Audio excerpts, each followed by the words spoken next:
What up, everybody? Blaze One Sports, and we're a little late with this one, but let's go. Game 7, Boston versus Miami, and sadly, the Miami Heat get eliminated.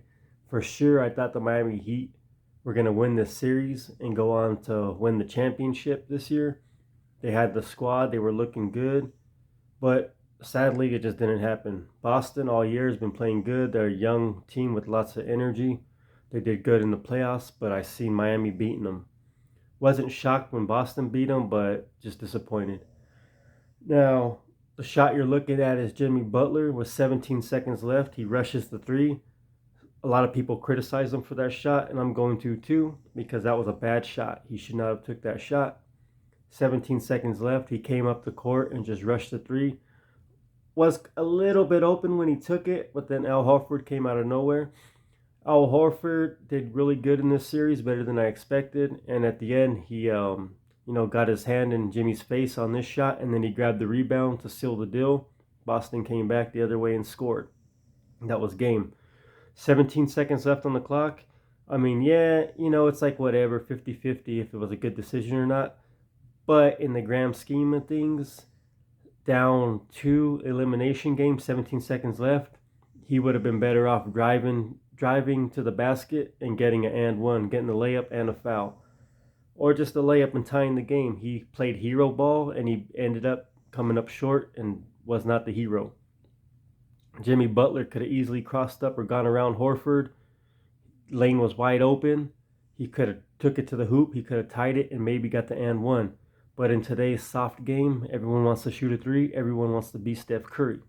So the game, you don't blame the loss on anybody. You could blame the loss on the team, on the Heat as a team, shooting too many threes, just not getting the job done, whatever the case.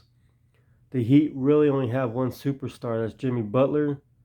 Superstar or star, whatever you want to call him. Bam, he's a good player, but he's not a superstar.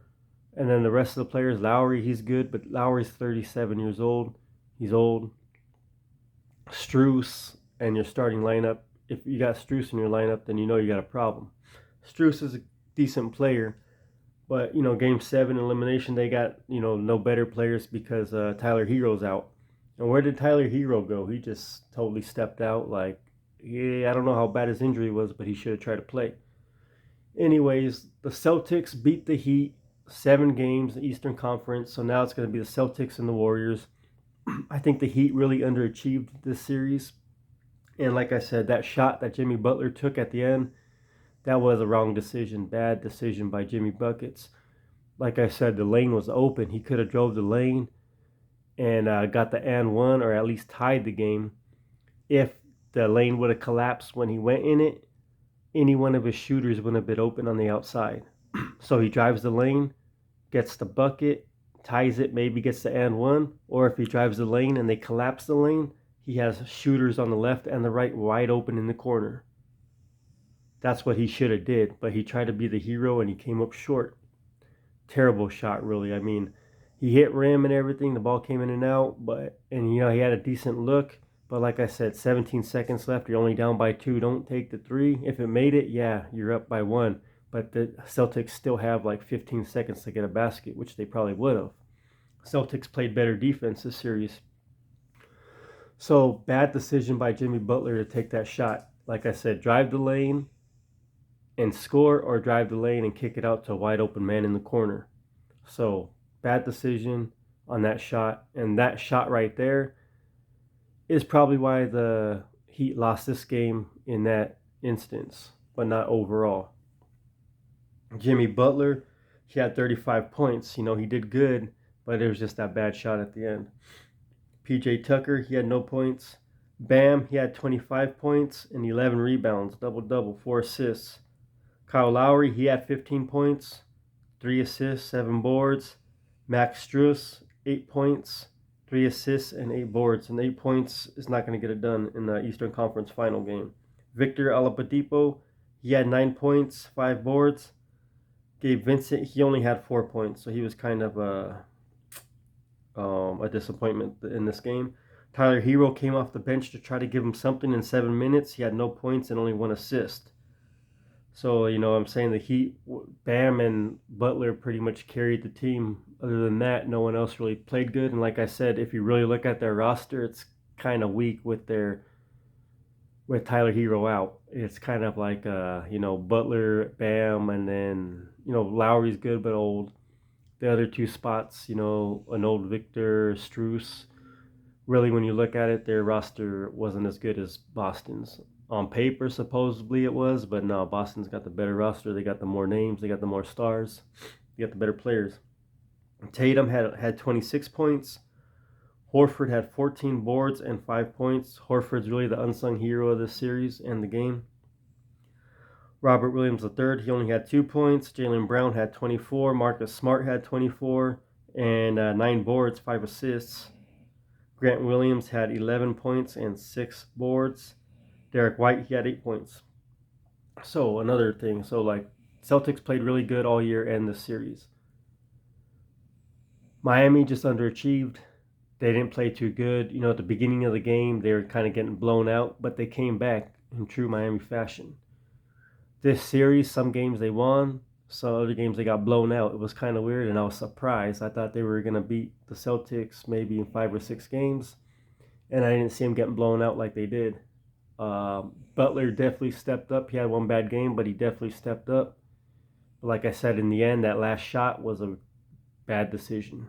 17 seconds, you drive the lane, collapse it, kick it out, or drive the lane and get the points, maybe and one, and tie the game. He did have a decent look at that three, but nah, you could go either way. But the grand scheme of things at the time, the situation, you gotta drive the lane. But the league is so soft these days. Everybody wants to shoot a three. And when I was watching this series, that's what I noticed. Like both sides just were shooting a lot of threes, and it's crazy. It's like no one really drives the lane anymore. Everyone's scared, whatever. It's a finesse game now, soft league. But when you watch it, you notice it. Like, damn, look at all these threes. And then to begin the game, the refs weren't calling anything, any fouls. They were letting them play first quarter. But then after that, kind of strange. The Heat had the most fouls called against them, I think, in NBA history in the playoff game. I think it was like, correct me if I'm wrong, somewhere around 38 fouls called against them, like more than double than the Celtics. That makes you think too, because you hear conspiracy theories before the game even take place, before the series even took place, about the NBA wants Boston Golden State, and it turned out to end up like that, Boston Golden State.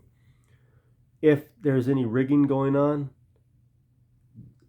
sports competitions, sports games are controlled by the referees. That's how you fix games. Besides paying a player to take a dive or whatever, the referees control the games. They could call ghost fouls. They could bring points back. And that reminds me, I think in the third quarter, there was a three made by the Miami Heat by Struess.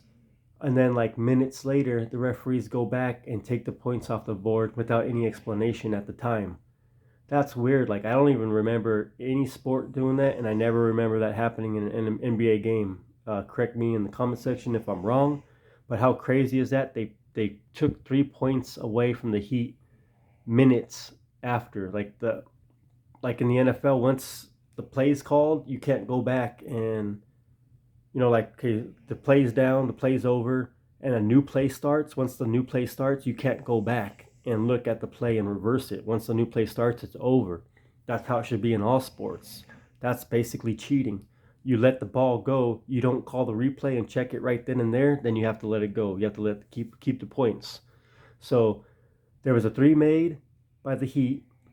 Then minutes later they say, no, we're taking the points away. His foot was on the line. Like after they went back and forth and points were scored. That was crazy. Anybody else see that? What do you guys think about that? So when that happened, and then putting together with all the fouls called against Miami, something might have been up. I don't know. Sure, Miami did some of those fouls, but some of them were questionable. And to call everything like that against Miami kind of makes you think. And then with the 3 points they took off the board, would that 3 points made a difference? Obviously, they would have had 3 more points, and at this point, they would be winning by 1 point. But maybe the Celtics strategy would be different because they would have, been down. So Miami just underachieved. They underplayed. Jimmy Buckets and Bam did a good job, but the rest of the team really didn't step up. They had their moments. All those fouls called against Miami definitely hurt them from getting in rhythm, taking points away. That was crazy. So with the referees taking the 3 points away and all the fouls called against the Heat, looks a little fishy. They definitely hindered the Heat, made them start like in a hole, kind of. First quarter was fair and open though, and the Celtics were on a run in the first quarter, blowing out the Heat. Sad to say. As a Miami Heat fan, we're disappointed. Do we blow up the team at the end of the year? No, that's another video for another day. So, Boston Celtics beat the Heat, Game 7 of the Eastern Conference Finals. Tons of fouls called on the Heat. Not as many on the Celtics. Bad decision making. The referees took 3 points away from the Heat. Too many 3-point shots, not enough drives to the basket. And at this point that you're seeing on the screen, Jimmy Bucket should easily and probably should have went around Al Horford and got the layup, maybe the and one. If they collapsed on him, he could have kicked it out wide open 3 on both sides. So what do you guys think?